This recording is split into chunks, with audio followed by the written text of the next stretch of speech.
大家好，今天德国主流媒体有2条关于汽车的新闻，一条是关于德国知名高端品牌保时捷销售回报率会下降，原因是保时捷由于今年推出了4款新车型，对销售业绩不敢过于乐观，而成功与否完全取决于中国业务。该视频采访了德国著名汽车专家杜登霍夫，他说，中国是世界上最重要的电动汽车市场，但过去2年，保时捷在中国少卖了15000辆汽车。保时捷在中国的平均售价是多少呢？我估计在150万人民币左右。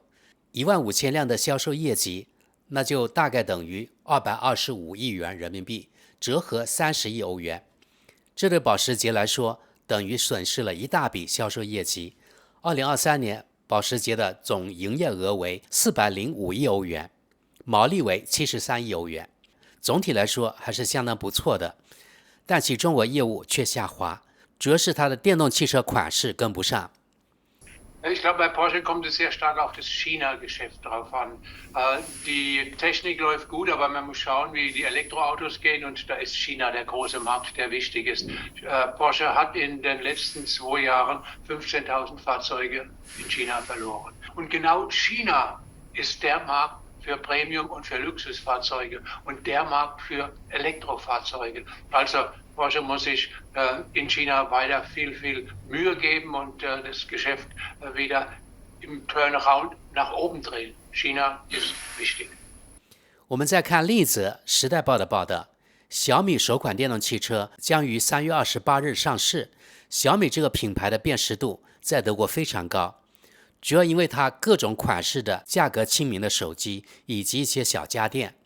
就在苹果刚刚宣布退出电动汽车研发，就是说苹果宣告它的电动汽车项目失败后，小米却推出了自己的电动汽车，这在消费者心目中是一种很大的心理反差。其实也偶有德媒报道过华为问界汽车，但由于美国制裁华为，没有谷歌，华为手机在德国成了小众产品，所以外界倒不是那么关心它的电动汽车。小米则完全不同。基于这样的背景，我们来看看该德媒的报道。小米计划在3月销售首批电动汽车。小米以前主要是以智能手机知名，现在它将在市场上推出首款电动汽车，首款车型将于本月开始销售。配图说明，2023年12月28日，小米首款电动汽车 SU7 在中国北京举行的活动上，中国科技公司小米希望在3月开始销售其首款自主研发的电动汽车。公司创始人雷军在社交网络微博上宣布3月28日为小米 SU7 轿车的上市日期。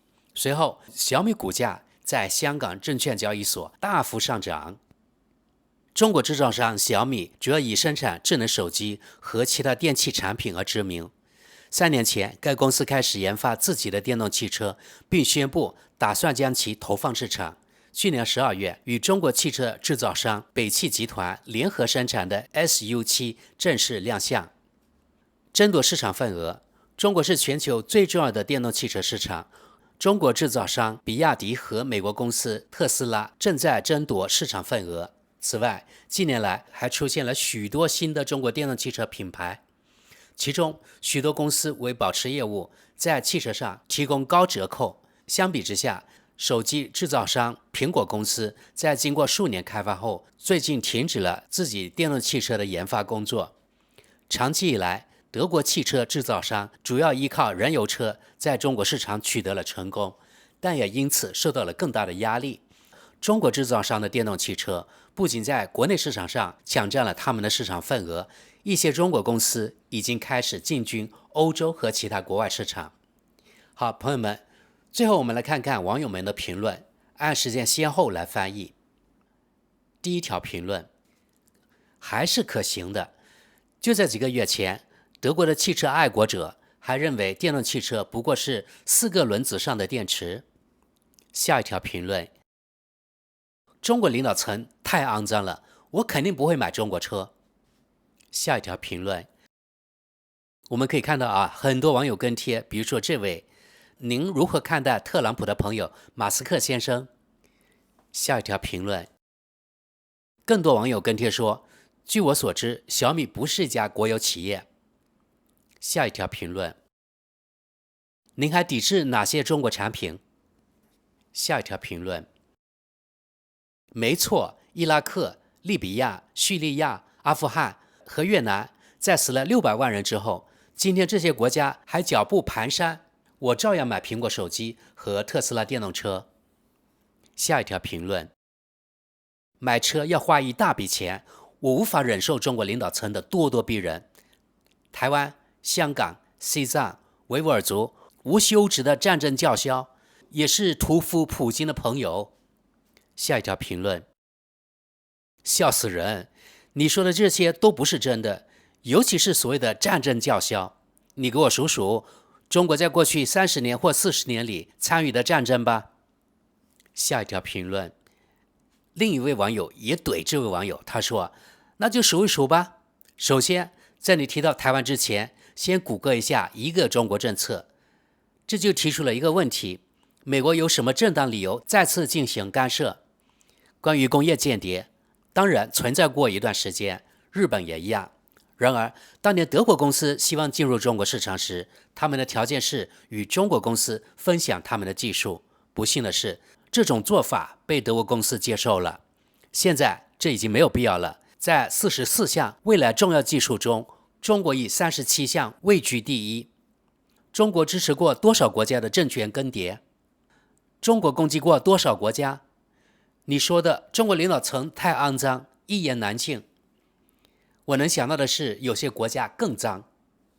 下一条评论，这个咄咄逼人的中国领导层，在20年内成功的让3亿人摆脱了赤贫，而德国的情况恰恰相反。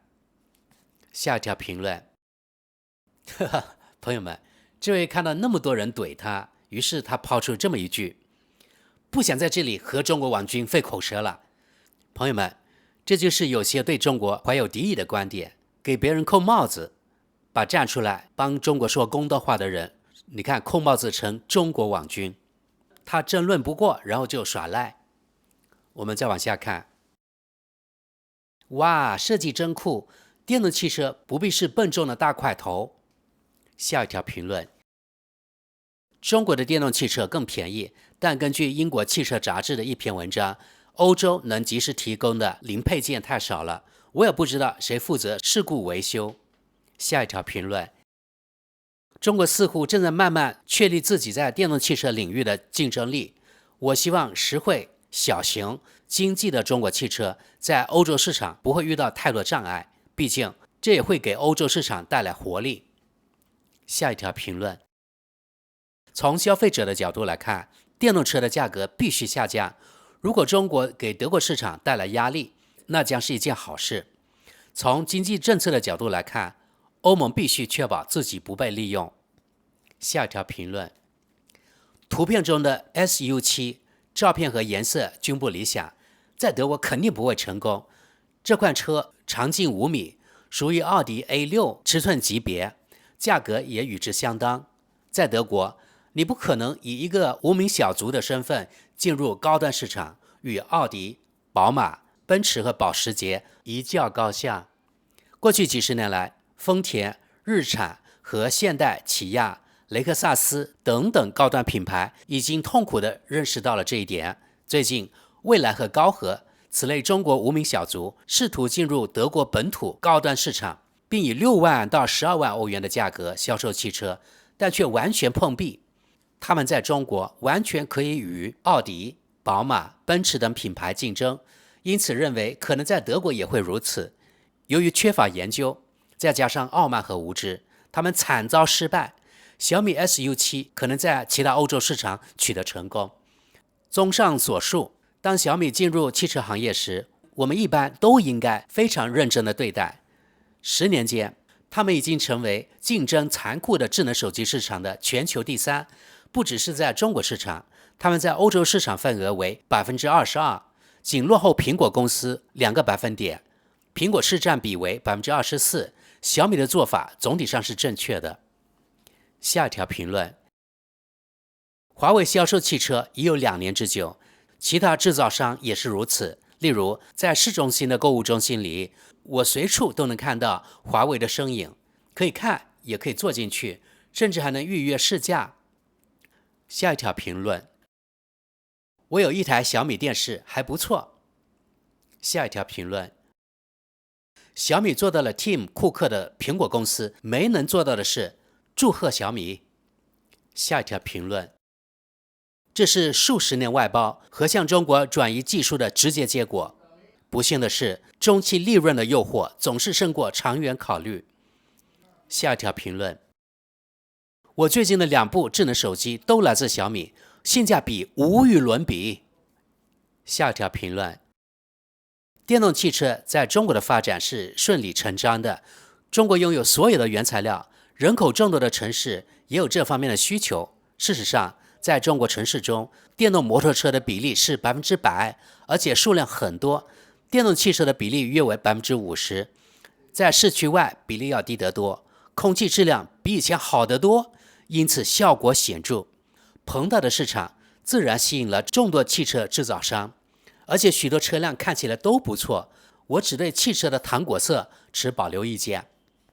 下一条评论，如果这辆车和我前几天租的那辆名爵一样糟糕，那我暂时就不担心欧洲的汽车工业了。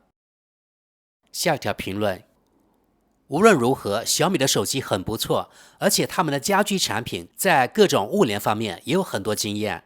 小米并不是自己开发电动车，而是与经验丰富的汽车制造商北汽合作，这很合理。而且小米在中国已经拥有很多忠实用户，是一种文化品牌。我认为小米在这个激烈竞争的市场中是有机会的。希望欧洲不会自我封闭，司机们也能有另一个品牌可供选择。下一条评论，与其他领域一样，如太阳能电池板等，中国将率先进行低价倾销。这里会有人对我们说这是市场经济，对老百姓来说最重要的是便宜。至于我们的经济，谁在乎呢？反正我们也没有足够的劳动力，所以大伙儿，这并不是那么糟糕。下一条评论，许多制造商都曾试图在德国和欧洲销售汽车，包括中国制造商在内的许多厂商都失败了。汽车能否在市场上取得成功，不仅取决于价格，售后至少同样重要。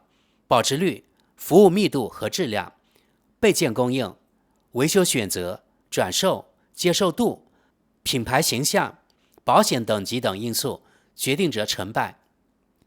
好，朋友们，今天与大家分享的关于小米电动车的德语新闻就到这里。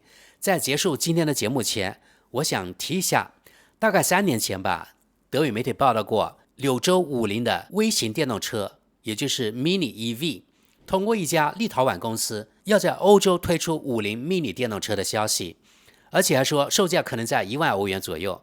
但直到现在也不见任何进一步消息，是不是因为立陶宛与台湾拓展关系得罪了中方，这个项目泡汤了呢？其实我觉得在德国2万欧元以下的电动车还是很有市场的。目前在德国市面上价格适中的小型电动车太少了，非常期待柳州50进入欧洲。好了，咱们就到这里，非常感谢大家，我们下期见。